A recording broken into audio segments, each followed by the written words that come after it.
민들레가 엄청납니다. 이게 바로 캐나다 여름이죠.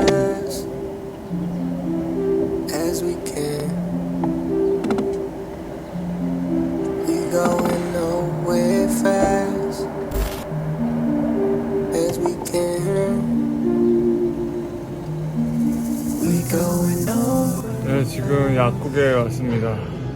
오늘 밖에 차도 엄청 많고 사람들이 엄청 많아요. 그래서 영상을 중간중간 좀 찍어보려고 했는데 아직은 지금 제대로 못 찍었어요. 일을 대강 마치고 좀 왔어요. 지금 트럭 좀 지나간 다음에 마저 찍어볼게요. 저는 이제 자리를 좀 옮겨왔어요. 사람도 많고 해가지고 오늘 좀 편한 곳으로 이제 왔습니다. 좀 그늘지니까 확실히 좀 시원하네요. 아까 거기는 땡볕이라서 덥기도 엄청 덥더라고요. 아무튼 제가 오늘 하려는 얘기는 그래서 직업 얘기예요. 직업 얘기. 제가 5월달 되고 나서는 손님들 중에서 이제 대학교 가는 사람들 있잖아요. 자녀분들이 있으신 분들 와가지고 막 물어보는데 사실 약국에서 일하면 그런 거 흔하거든요. 근데 겸사겸사 그냥 오늘 한번 그걸 또 영상으로 만들어가지고 제가 생각하는 요즘의 직업, 제가 코로나 때 이런 영상을 만들어봤는데 지금 제가 생각하는 걸 한번 또 얘기해보도록 할게요. 저는 아무래도 이제 캐나다에 오래 살았잖아요. 26년을 살다 보니까 이 가족 저희 멤버들도 좀 다양한 분야에 이제 다 포진되어 있다 보니까 또 많이 듣게 돼요. 흔히 한국 분들이나 뭐 동양 분들이 와가지고 캐나다 와서 이런 직업 해야지, 이런 직업 해야지, 뭐 이런 거에 대한 직업군에 대한 어떤 좀 장단점을 좀 아는 것 같은데, 일단 결론부터 말씀드리자면은 저는 앞으로 이 직업은 사실 직업 하나 가지고 우리가 막 성공하겠다 그러기는 쉽지가 않은 것 같아요. 물론 직업에 따라서 연봉이 좀 센 직업도 있고 좀 그렇지 않은 직업도 있겠지만, 연봉이 좀 센 직업들, 흔히 말하는 전문직들은 아무래도 되려면은 학비가 많이 들어요. 그리고 시간도 오래 걸려요. 그래서 졸업해가지고 학비 갚고 좀 그러는 어떤 시간들이 어떻게 보면 또 기회비용이거든요. 그런 전문직들은 기회비용이 큰 거예요. 기회비용이.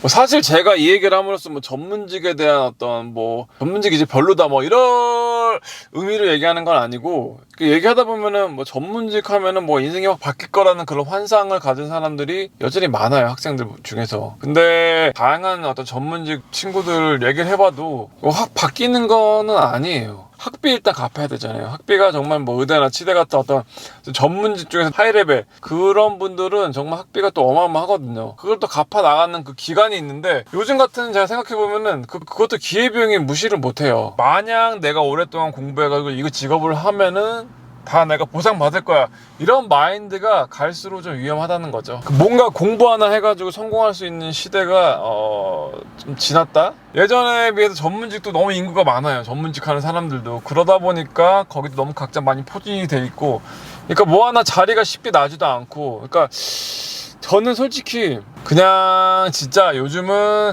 그냥 내가 본업 하나 있고 여러 가지 또 다양하게 뭐 이것저것 사이드 잡이 있어가지고 거기서 뭔가 소득이 생기는 그런 어떤 걸 추진을 해야지, 뭐 직업 한에 뭐 올인해야지 뭐 이런 거는 좀 위험하지 않나. 제가 이 얘기 또 왜 하냐면은 약대 같은 이제 그 클래스메이트죠. 거기에서 이제 항상 이제 죄송해요, 제가 지금 잠깐 주변을 잠깐 두리번거리는데 여기 차가 또 은근히 많이 지나가네요. 아무튼 그 클래스메이트 중에서 이제 친구 한 명이 있었는데, 그때 좀 친하게까지는 아니지만 그래도 좀 가끔 얘기하는 그 무리 중에 한 명의 여자애가 되게 나름 패션에 좀 관심이 많았어요. 근데 걔가 엄청 그 패션 블로그를 열심히 했나봐요. 대학교 때부터 계속 열심히 해가지고 어느 순간 지금은 어마어마한 그냥 인플루언서가 돼버렸어요.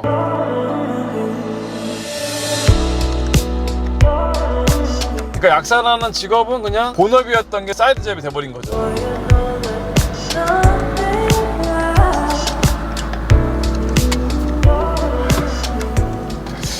네, 아무튼 제 요점은 뭐 이런 직업 저런 직업 하나 한다고 해서 인생이 막 바뀐다 이런 마인드보다는 좀 더 내가 좀 안정적으로 오랫동안 할 수 있는 그런 어떤 본업이 무엇일까, 그런 거에 대한 고민을 해가지고 그거를 찾고, 그 다음에 그걸 하면서 내가 또 누구나 더 취미가 있고 좀 더 내가 재능이 있는 부분들이 있잖아요. 뭐 그림을 내가 좀 그리거나 엄청 막 내가 뭐 그림을 잘 그리거나 뭐 노래가 엄청 뭐 박효신처럼 잘 부르는 건 아니어도 그래도 재능이 있는 부분, 남들보다 좀 나은 부분이 있으면 그걸 또 취미로 이제 만들어가지고, 또 요즘은 충분히 그런 거를 돈이 들어오는 사이드 잡으로도 만들 수가 있잖아요. 그래서 사이드 잡을 그래도 한두 개 뭐 그렇게 좀 만들어서 이제 본업 외에 취미생활처럼 돈이 조금씩 들어오고, 또 그게 재수가 좀 또 빵 터질 수도 있는 거니까 그렇게 하는 게 좋은 것 같아요. 근데 그렇게 하려면 그만큼 부지런해야 돼요. 그래서 결국에는 요즘 시대는 더 부지런하고 치열하게 살아야 되는 거예요. 그리고 그건 이왕이면은 좀 젊을 때, 아직 결혼 안 했을 때, 모든 어떤 나의 시간이 내 것일 때 해볼 수 있는 게 좋죠. 사실 저는 결혼해가지고도 뭐 그런 시간적 제약은 없었는데, 애를 낳고 이제 육아를 하다 보니까 확실히 그런 게 시간이 제약이 좀 크네요. 뭐 내가 할 것들을 일단 얘를 뭐 돌보고 이러는데 내줄 수밖에 없어요. 예. 그래서 이왕이면은 뭐 육아 이제 아이 낳기 전에, 아니면 뭐 결혼하기 전에 내 시간을 온전히 내가 마음대로 쓸 수 있을 때 그런 것도 해보는 게 좋다, 그런 말씀을 해드리고 싶습니다.